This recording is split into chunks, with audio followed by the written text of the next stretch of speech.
Grunden til, at jeg spørger til det er fordi, at vores kære kronprinsesse Mary, hun sad jo også ved siden af en. Og jeg vil spørge, bed du mærke i, altså hvor langt sad du for Mary på pågældende aften?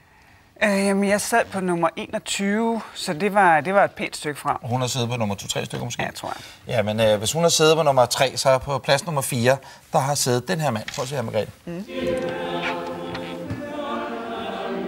Så kan det nok være. Upsan!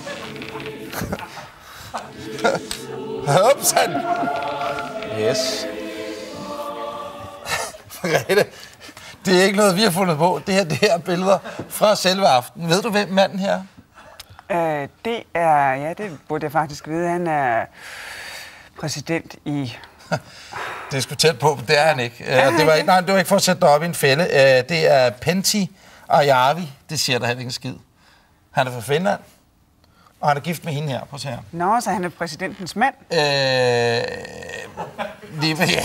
det ved jeg ikke, men det er i hvert fald den siddende finske præsident. Hun hedder Tarja Kaarina Halonen, ikke? Jo. Ja, lige præcis.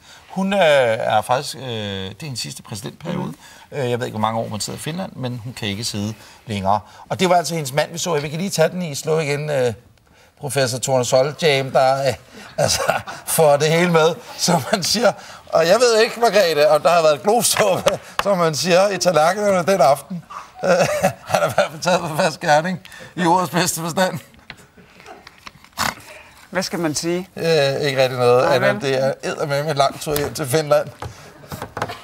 Det var fokus på noget.